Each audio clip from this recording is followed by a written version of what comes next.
Hello, everyone. I'm pharmacist Michael, and today I'm going to interview Antoinette, and she's going to talk about some health problems that she's had in the last year or so. Well, thank you for coming on. How are you today? Having me. I'm really good. How are you? I'm doing great. Good. So, my first question for you Mhm. is tell me about the problems that you've had. When did they start? Yeah. Let's start there. So I about 4 years ago, I started having some stomach pain, and I assumed that they were stomach ulcers. I never really had any endoscopy to confirm it, but when I had Malox, it would help and it would just go away. I stopped taking ibuprofen. I thought that that made it worse. Being a pharmacy technician, I was having back pain and that kind of thing. So I would just pop ibuprofen like candy. And so then about, I think it was the week of February 12th, I started having some pretty severe stomach issues and had to end up going to the emergency room, finding out it was my gallbladder all along. And so I've had years of sort of small gallbladder issues. Okay, so did they take your gallbladder out? Yeah, they did. So it was a Wednesday night. I was getting ready to go to church and I started having some what I thought was ulcerative pain, and it started to grow immensely and quickly. It had never felt this way before. So by 2:30 in the morning I was screaming and crying. And I'm usually somebody who's a hypochondriac, so I was like, well, am I exaggerating this or is this serious? And I ended up coming to the point where I was nearly passing out from pain. So I went to the ER and they said, look, it's your gallbladder. They did a pretty extensive ultrasound and they said, we're expecting it to get infected, but we're going to send you home. And I was a little bit frustrated by that, but I had 4 exams that next week. And so I was, pretty stressed out and didn't want a surgery anyway. So I went home and I had done some research and saw that a lot of people didn't experience another gallbladder attack after that, or it took months for it to happen again. And so I was just hoping that it would prolong and I wouldn't have to deal with it. But that Sunday, February 12th, I woke up at 5 in the morning with the same pain and I went back to the ER and they had told me the same thing. They did an extensive ultrasound. They told me you're not infected, there's nothing we can do. And I asked them, I said, can you get a second opinion? Because I'm pretty concerned and these attacks were pretty close together and just based off of Google research. That isn't normal. And so they did another ultrasound, they got a second opinion, and next thing I know, I was put in a consult room, and a scrubbed in surgery resident comes in and says, sign these papers. And I said, well, I'm not infected. Can't you just schedule me? I've got 4 exams this week. She said, you're due to be infected any day now. They should have done the surgery on Wednesday. And I was like, okay, awesome. So I signed papers and I'm under the knife within, an hour and a half after that. So So, how long did you live with this pain before the surgery? it was, well, the slight pain was about 4 years, and the 4 excruciating, years. yes, the gallbladder attack, which was that pain times a million. I mean, the area, it was about the lower right side of my abdomen, right under my right rib cage. So I guess it was the upper right side of my abdomen, lower rib cage, and it was hard in that area to the touch. If I even grazed it with my hand, it would get so much worse. So obviously at that point I figured, and the nurse practitioner had told me, this is a, do you have your gallbladder? And I was in that moment screaming and crying in pain, and I had realized, it dawned on me, this is not ulceratic, like this is my gallbladder, and I had no idea. So yeah, 4 years with the slight pain, and then a gallbladder attack is when, from my understanding, I'm not a doctor, a gallstone gets stuck in the bile duct, and that is what causes the pain. And when you're lucky, that will pass, and you'll just pass the stone. And for me, in my situation, one got stuck and was causing the pain. Okay, so during this 4 years that you had this pain, were you ever seen for it? Did you ever go to the doctor and say, look, I'm having this dull pain, it's driving me nuts? I did, and I was prescribed Pepsid. Yes, Pepsid. Pepsid, famotidine. And so they just believed me, and I could have, as a patient, advocated for myself and said, can you like look into this further? But I was too scared, and I had just assumed, just because I was using the internet to tell me, that that's what it was. So, did you feel differently depending on what you ate? So, if you ate a lot of fats, like fatty foods, like if you ate a big juicy hamburger, would it be worse than if you ate oatmeal with blueberries in it? No, I was always the person that could normally for the most part, eat what I wanted. More spicy food, which I love spicy food, definitely made it worse. And I would have acid reflux. If I was really stressed out or I went for a pretty long run, I would have acid reflux. But the only thing that's really bothered me prior to this is milk occasionally. So I feel like I'm lactose sensitive, and so I avoid milk and creams as much as I can, but I'm an ice cream lover, so I will suffer through and take the risk. But it really is just a catch-22. Sometimes my body decides to be sensitive to milk, and sometimes it doesn't. So before this, I really ate whatever I wanted to, and if I was gonna eat spicy food, I would take an antacid prior, and then most of the time be fine. Famotidine, Pepcid, with my acid reflux, it never helped, really. Because it's probably not acid reflux at all, right? Absolutely. It was your gallbladder. It had something to do with your gallbladder all along, is my Yeah. guess. Yes. Absolutely. Okay, so now we're going to fast forward 4 years. Your gallbladder's gone. Has your Yep. life changed? Has your Um, life changed in any way? well, I think it has. I had lost, well, I had gained about 35 to 40 pounds. I had lost that weight once I came onto a medication that was not for weight loss, it was for something else. I went onto medication that inadvertently caused pretty rapid weight loss. I don't want to talk about that because I don't want anyone to feel like they should try a medicine that isn't for weight loss in order Yeah, to, you know. right. But I was told by the doctors and surgeons and nurse practitioners amongst my gallbladder attacks, they said, "Well, how much weight have you lost?" And I was like, 30 pounds in 2.5 months. And they were like, "This is why your gallbladder has failed you because it couldn't compensate for that weight loss." I don't know the scientific, anatomical, physiological reason exactly, but that was a wake up call for me because there are so many people who want to lose weight rapidly, and your body just isn't meant to do that. It's meant to do it in a natural way, in a calm, slow way. So now that I've not had my gallbladder, greasy foods do bother me. Even like this morning, I went and had a breakfast that was a bit more greasy, and it bothered me throughout the rest of the day. So now I can be more conscious about what I eat, which is great for me because I've always watched what I ate and been pretty active. Now I have to do it in a more strict way, which will in turn make my health better in the long run. So my surgery went great, and the day that I had my surgery on February 12th of this year, I was actually the only patient in the OR because they were closed and it was an emergency surgery. So I felt fortunate that I had a whole team of physicians just giving me care and not rushing around to go to other people. Not that I would require that, but it was really nice to have a peace of mind because I was really anxious. Having an emergency surgery, when you're already a pretty anxious person and when you're already somebody who's worried about your health, it was nice to know that there was nobody else that they were rushing for, and everybody was so incredible. I was able to joke around with that team, and they made me feel a lot better about everything. 3 days post surgery, I woke up with that pain again, what felt like another gallbladder attack. And so I got really nervous and scared. I called the surgeon, and they were like, "You should come in." And whenever you have a cholecystectomy, which is the gallbladder removal, sometimes a stone can be stuck in the bile duct after the surgery. So I did some research and found that if that does happen, they go in with an endoscope and they will take it out. That way you won't have to be opened up again, which is great. But I still wanted to wait it out.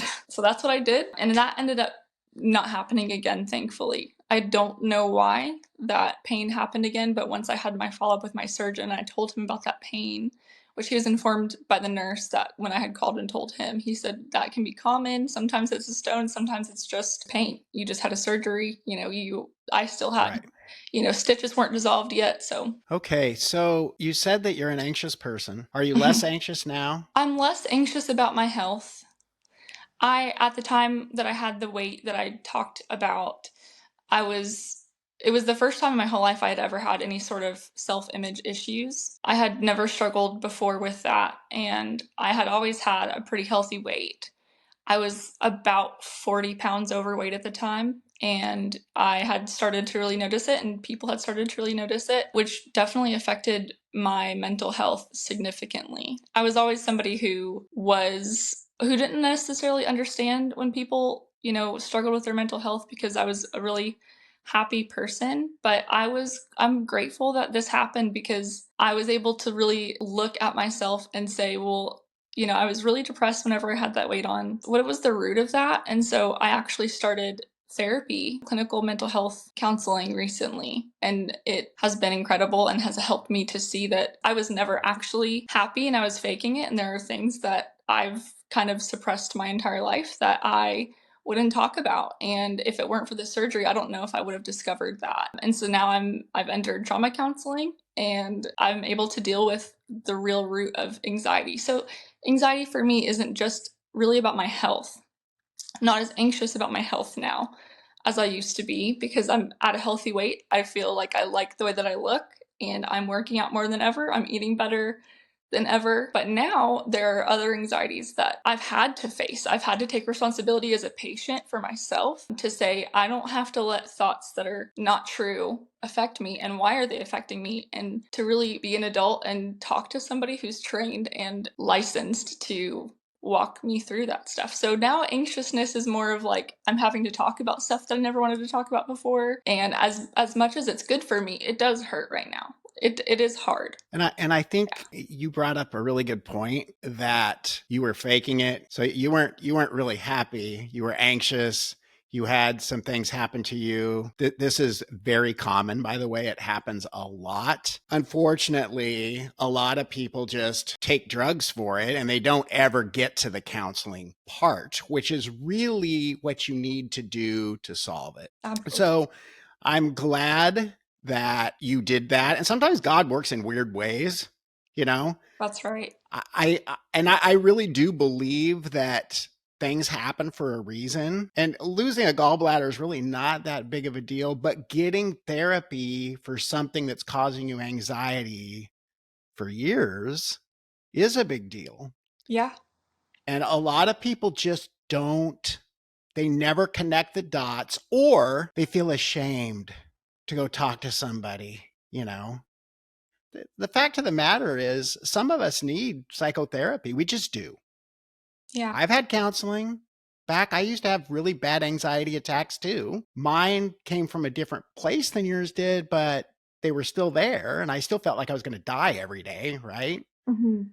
So, what type of coping skills have you learned because of this? That's a great question. I think one, to what you said, I think that everybody needs to go to counseling. I think personally for me, whenever I have a family of my own and I'm married, when I get to that point in my life, I'm going to say, hey, we're going to go to counseling once every 6 months. We're going to do a family group session and an individual session, and whatever's talked about is not my business, but I think that everybody should go to counseling. I think it should be more easily accessible. As far as coping skills go, I think I am a Christian and my faith has been deepened by the realization that I needed to talk to someone.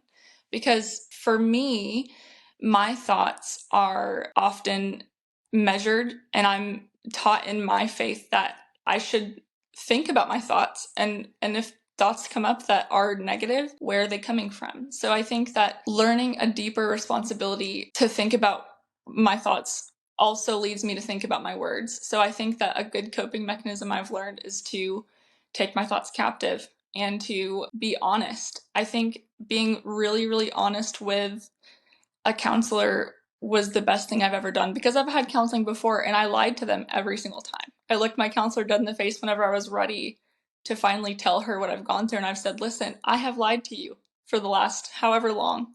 And every counselor I've had whenever I was little, as a teenager, and now, as a young adult, up until February, I have lied to you and to them. And I think just being completely honest with myself was a huge skill that I've learned. And it's scary, but it's what I had to do. And another coping mechanism I've learned is that it's okay to do something that I enjoy doing.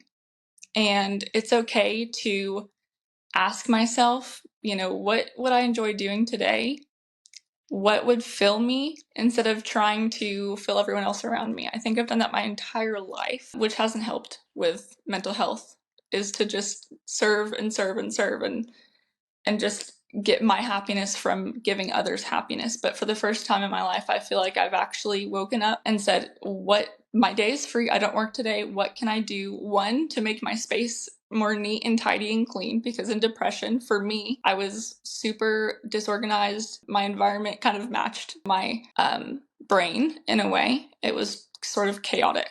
And so I was like, well, if I get my room cleaned up, if I do a task in my apartment that will take something off of my roommate's back and mine, and then if I go for a walk, or if I go get something that I enjoy, like a cupcake or some ice cream, or if I read, or if I go work out, finding things that are just for me and understanding that it's okay to serve myself was a huge coping mechanism. I had a bad pattern of negative coping mechanisms. And so I asked myself, like, why did I do these things? And what was I trying to compensate for? And now how can I take that compensation and make it positive and make it healthy? So I think honesty and paying attention to what I like to do and who I am and how God created me to be, and serving those areas in my life. So you found me on TikTok. Have you ever been to my live streams? Yeah, I have. I have. I'm the one that Okay. tried to get to move to Oregon to be a technician for you. Oh, yes. Okay. Yep. Okay. So what I'm going to tell you is that you brought up another good point that a lot of people, there's a lot of people, especially mothers and fathers, Yeah. who spend their entire lives taking care of other people and never themselves. Right. So what I suggest everybody watching this do is schedule your time first. And it doesn't have to be 4 hours a day. It can be 20 minutes. It can be 15 minutes. Mm-hmm. Maybe you just spend 15 minutes listening to the music you like, or praying, or doing yoga, or watching your favorite TV show, or something Right. for you. Absolutely. Because if you spend all of your time taking care of other people, and at the end of the day, there's nothing left for you, sooner or later, you're going to become maybe depressed, but certainly less happy Mm-hmm. than if you did the things that you like to do. Because one of the easiest things you can do to make yourself more happy is spend more time doing the things that make you happy and less time doing the things that don't. Absolutely. Yeah, definitely. I think that we so often say, well, I don't have time for this, I don't have time for that. But we spend 30 minutes on our phone just scrolling, and we, spend this amount of time doing this or this amount of money on this, when we could just be reorganizing our priorities and finding that it makes a world of a difference. I think mental health is just as important as physical health. I don't think it's selfish to pay attention Absolutely. to those things, because how many illnesses were you taught about in school and that you see every day that are brought on because of someone's stress in their lives, And Well, I as mean, a it's the technician, just stress is serving pharmacists. That's true. And the other thing you brought up that I think is very important, maybe the most important thing that you've brought up during this whole conversation so far, is if a therapist asks you a question, don't lie to them. First of all, they probably have a good idea that you're not telling them the truth, because remember, that's what they do every day. But you're really not helping yourself by doing that, Mm-hmm. because you can't heal yourself if they don't know exactly what it is that's causing the turmoil you're going through. Right. Yeah. And they're going to, if they do believe you, they're going to go into something totally different that is the wrong road. Mm-hmm. And some very bad things can happen to people during their lives. And sometimes it can be a whole lot of things.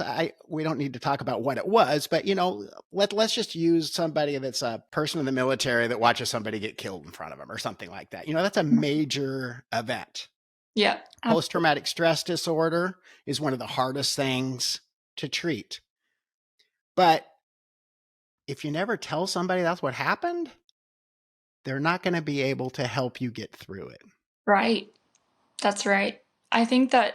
And they can't tell anybody else. I mean, it's not like they're going to go out and post on Instagram, this happened to so and so. They're not going to do that. Mm-hmm. And I think for me, my dishonesty oftentimes wasn't even something that I had noticed because I spent so many years blocking it out. I'm an avoider. You know, Yep. I got to the point where I had no idea. I had no idea that I had to be honest. I thought everything was fine because everybody else thought it was fine. I thought I was an open person. I thought that I was honest with people around me. And I had spent so long suppressing memories that I forgot half of them and that I had no awareness of the fact that they needed to be brought up because the more I ignore, the less I have to deal with it. And that worked for a little while until it didn't anymore. Well, that's a coping mechanism, right? That is a coping mechanism. Mm-hmm. It sure is. Trying to suppress your thoughts. And it might work for a while, but it's not going to cure the problem. Yeah. Drinking alcohol is a coping mechanism for a lot of people. It might work for a while, but it's going to make things worse in the end. Mm-hmm. And the problem that a lot of us have is we use the wrong coping mechanisms to try to make ourselves feel better because we use the things that work right now. Mm-hmm. That's right. Drugs, alcohol.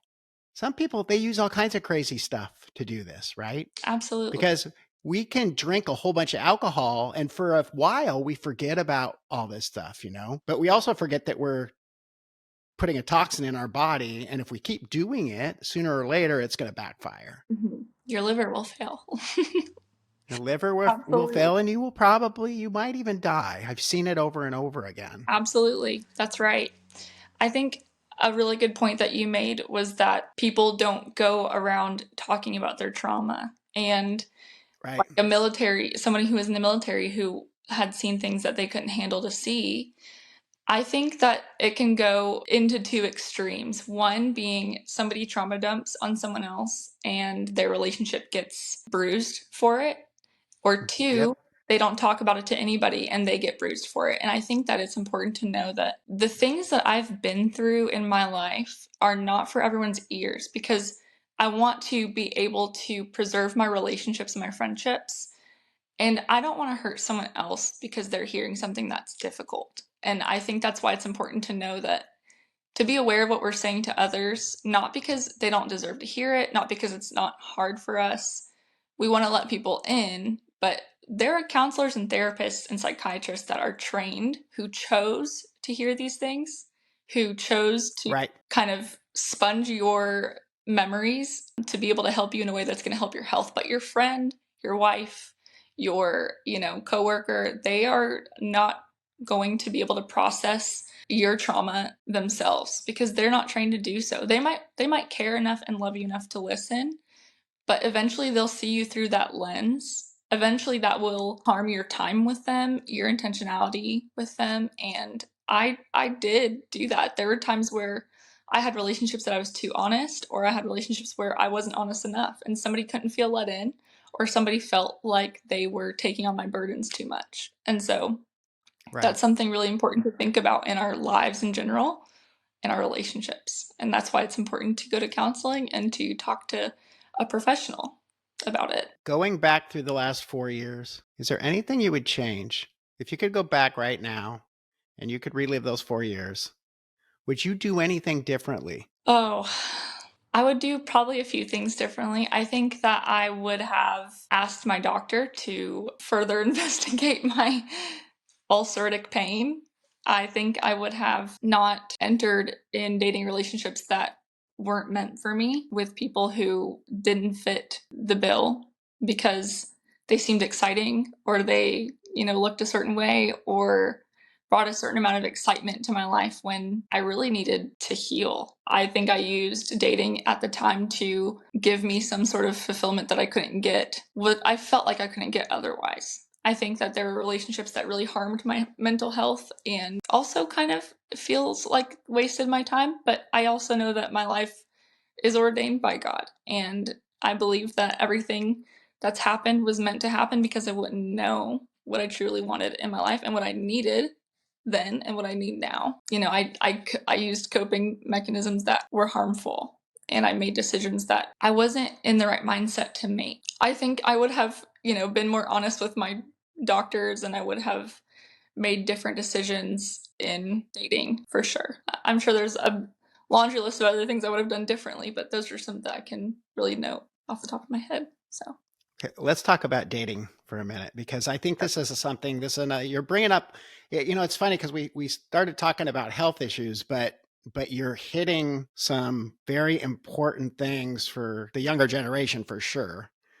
So you said that you dated some people that you probably shouldn't have. Did you know that at the time? Absolutely, I did. And I didn't have the identity and self awareness to do otherwise. Okay. And how did you get out of the relationships? Well, there was one relationship that I had had where I was actually living with the boyfriend at the time. And it was during a time in my life where I was, claimed to be a Christian. And I just didn't understand truly what that meant. I didn't understand that my identity comes from the God that I put my life and faith and trust in. And I felt like I was rushing to be in a marital situation. I was rushing to be a wife.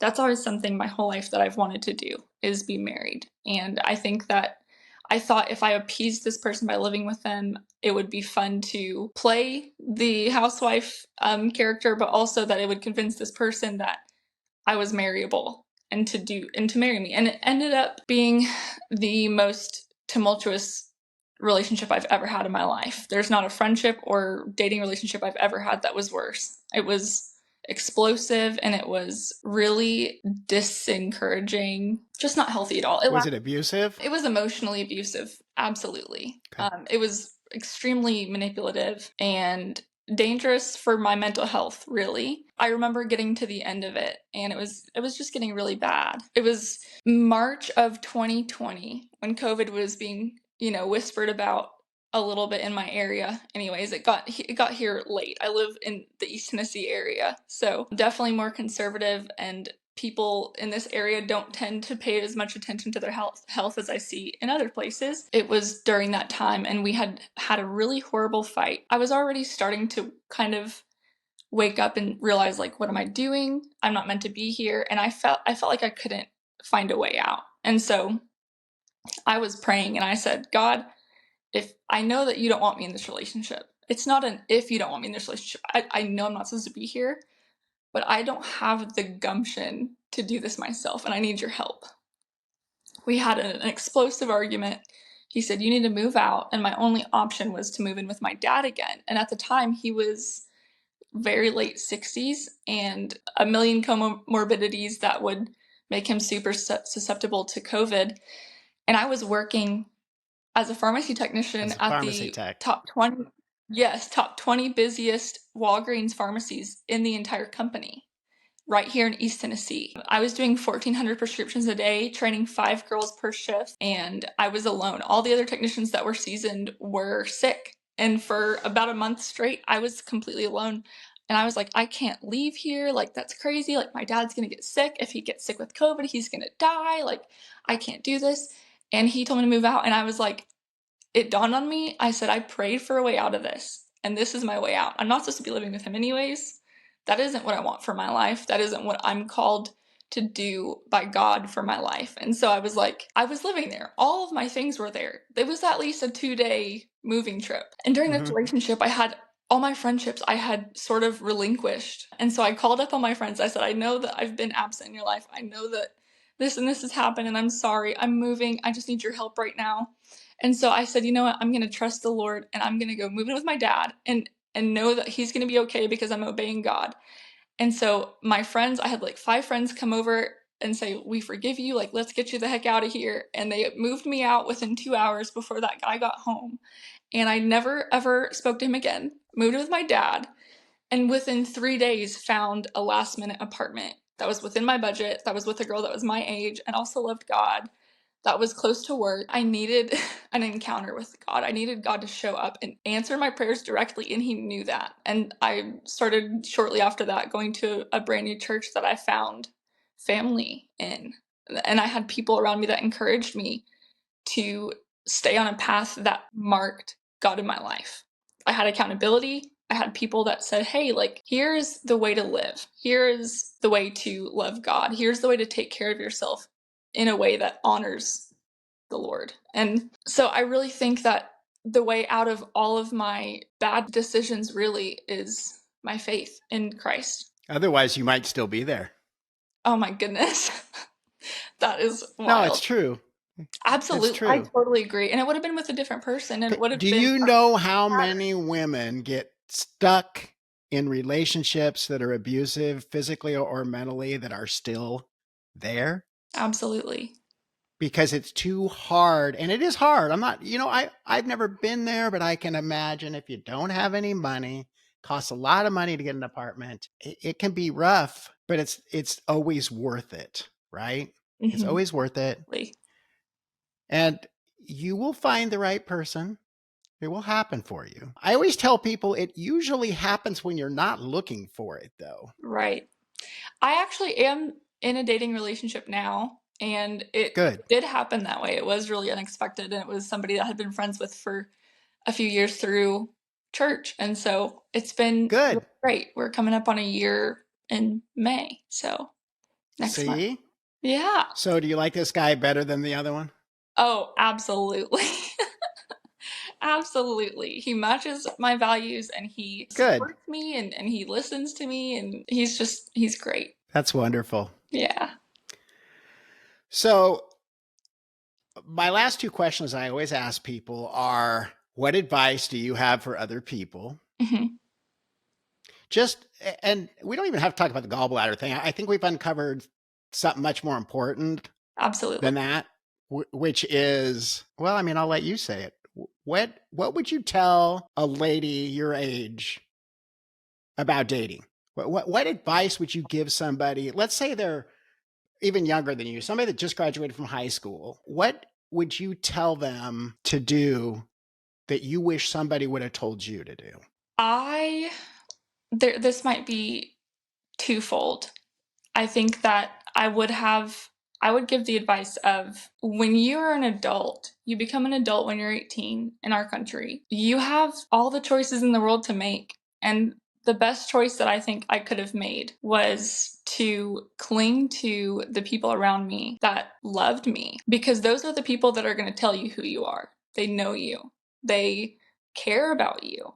They're going to keep you on a path that is steady. I would pay attention to their opinions if I was interested in a guy. And if a guy showed me interest, I would have waited a much longer time to jump into a relationship. I would have answered text messages slower. I would have went on less dates. I would have been more busy and less available to somebody who is interested in me. I would have just been more careful in general. I think that the people that are closest to us are the most important. I think that family, no matter how old you are, they are precious because they aren't going to be here forever. You are not going to be here forever. For me in my life, I would have found a family in church that was intentional to lead and guide me. I definitely think that having fun and remembering that at 18 years old, at 21 years old, you can still be a kid. You still are a kid. Yes, There are many countries that people never leave their parents' home until they're married. There are many countries that their parents decide who they marry, and that's there is right. something about family that is so sacred that we do not pay attention to, and if we would, our lives would be different. Our lives would be better. I don't think I listened to my dad enough. I don't think I listened to my friends enough, and thank God those people never left me whenever I forgot where family was and I forgot who loved me. It's never too late to look at your situation and say, I'm going to make a change. And there is nobody that is ever too far gone in your life that you can't call up after a year and say, I'm sorry. I need you. And if they ignore that, then they weren't meant to be in your life and you can call somebody else. I believe in Jesus Christ. I believe that he died for me and I believe that he has allowed me to live a purpose driven life. And God is real and he is available. It doesn't matter what you've done. It doesn't matter if you were abused and had a kid and you feel stuck. You are not stuck. That is an illusion that was created by your unfortunate situation. And I understand that for me, it could have been a lot worse. I could have been pregnant. I could have been in the wrong marriage. And I don't know why. Sometimes, I was able to get out of it and some people aren't. But I do know that there is a way out. And that to me is the Lord. That would be, I think, my advice is to cling to the people that you know, seek God and his love and to be slower in making decisions. Okay, one of my favorite questions, and the last one. What is the silver lining of the gallbladder issue? It definitely is discovering that I had deep roots of trauma that needed to be dug up. Absolutely. I would never have entered trauma therapy. I would have never been honest with a therapist if I hadn't gone through what I had gone through, because it was that event to me was really traumatic. I had complications after I had 9 days of cognitive dysfunction after my surgery. I couldn't remember my phone number. I couldn't remember, my social security number. I couldn't remember passwords. And that lasted for pretty much 10 days after. And I thought, I would never come back from it. I was super scared and I ended up pretty depressed. And that's when I was like, I need to see somebody and I need to finally be honest because I'm sick of these thoughts. So without my cholecystectomy, I wouldn't be having this conversation. I wouldn't be growing and figuring out how I can end a pattern of bad mental health in my generations to come. Did this experience bring you closer to God? Absolutely. Always. It has helped me to see that I can give my thoughts to the Lord and all the things that I went through were not for nothing, and that He was there with me all throughout those things, and He has ordained me to be free from trauma and free from unfortunate experiences that weren't my fault, that don't make me less of a person, that don't make me sorry or pitiful. So I think that bad things happen so that good things can come. And that was this silver lining moment for me, for sure. And there's a song that says, if you want to hear God laugh, tell him your plan, because it's not our plan, right? Absolutely. And a lot of people don't realize that things that are less than ideal that happen to you may have a bigger purpose Yeah. that you may never know what they are. But in your case, at least we have an idea. We know, the 10 days not being able to remember anything probably gave you more compassion for other people that have mental illness, right? Because Yeah. now you know what it feels like. Definitely. My dad used to say that, he gave money to the food bank because he was hungry at one point of his life. A lot of us have never experienced that. But I mean, the things that you've brought up in this that are very important, especially to your generation, is, be careful who you date, listen to the people that are close to you, Yeah. trust the good people in your life, right? Ab- Don't try to force things that aren't there. Yeah. You're way better off now. Absolutely. Definitely. And there's so much opportunity for more growth. And I'm excited to someday graduate from therapy and be able to tell my story and have a victory from it. There still always is one, but I feel like our generation, can learn more to be self-aware instead of offended, instead of accusatory, to say, why am I thinking this way? Why am I believing this? And also to look at past generations and how they did things, their hard work, their family dynamic. I think that we really relinquish wisdom that has gone before us and that it can potentially be hurting us now. And that's another thing I really value is the wisdom from people who are older than me, because there's a reason why families stuck together at that time. There's a reason why the divorce rate was lower. Yep. And, there's a reason why there were a lot more people who truly believed in God, that He created this world, that He created you and me, that He died for us. I think asking why, like, why are these numbers happening? Why am I feeling and thinking this way? Why am I supporting this thing? I don't think that we do that enough. And it's okay to not be okay. And Right. it's okay to ask for help when you're not okay. Yeah. And I think learning to trust the right people is a very important lesson when you're younger. Definitely. Yeah. There's people that will take advantage of you, and there's people that will help you. And then there's a lot of people in between somewhere. But, when you're young, you're vulnerable because you don't know. You're right. You are still a kid at 18. You haven't experienced things yet. Yeah. The wisdom's just not there. You could be the smartest person in the world, but you have no wisdom yet. So, That's right.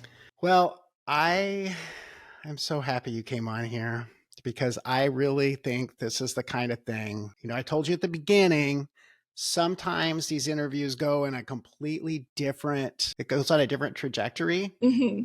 which is what I like because people will love this video. They're going to learn something from it, I hope. And Absolutely. it's not me, it's you. You're the one that's teaching them. Oh, I'm just asking, all I'm doing is asking questions. well, I appreciate you for having me on and for giving a voice to, my life. And this is an opportunity for freedom. I don't think that this wisdom and these lessons that I've learned and the things I've gone through, I don't think they're from me. I think they're from God. And I think that my life is to give God glory and to also have good. So I really hope that if anyone is hearing this, that what they hear the most is Jesus' love and an opportunity for freedom, genuine, deep freedom of your heart from your circumstances and from yours and others' opinions. I don't really care if I'm impressive. I just want to be able to display through my own demeanor and words that God is real and he loves you and that you are not stuck and it's not too late and you're not too young and you're not too old. That's right. So, yeah. You can do anything you want to do if you put your mind to it. Yeah. And when you feel like nothing's going right, don't ever give up because your next breakthrough could be right around the next corner. Exactly. Exactly. All you have to do is ask and be honest. I think that it can be scary because therapy also is expensive. Everybody who Yep. is watching this or listening to this, I think that you should ask yourself if therapy would benefit you and if the cost is something that you don't feel would be realistic, then call your local mental health center and tell them that you're in need. Tell them, what you make. There is a counseling service in my area that provides income-based services, and there should be one in every area, and you need to make that step to search it out for yourself where you live. There are services online that you can seek out, and potentially there's scholarships for people. There's online therapy. There's, pay in part therapy. I think Yep. that people lack resources and knowledge on how to find those, and the cost can be a scary and daunting thing. So that's something else to kind of think about if you are someone who feels like you would benefit from therapy. And if you don't feel like you would, then ask yourself again. Yes. Yes. Yeah. Okay. Thank you very much. I really appreciate you. You as well. Thank you. Is there any way people can get a hold of you if they want to? Yeah, I have an Instagram. It's Antoinette_Giovanelli. And my TikTok is ant.go98. It's something like that. But my name is Antoinette Giovanelli, and there's not many of those around in the world. So if you just search it up, then feel free to message me. Please don't be weird. Right. Anybody Or who just might leave a be comment. watching Leave a this. comment and I'll Yeah. pass your information on to her. If you guys Yeah, if you want to definitely. talk to her, just leave a comment on this video and we'll get you two in touch somehow. But yeah, don't be weird. We don't need that. That's not good. Okay, thank you very much. I've really enjoyed this. Me too. Thank you so much. I'm Pharmacist Michael, everyone. Be happy and be healthy.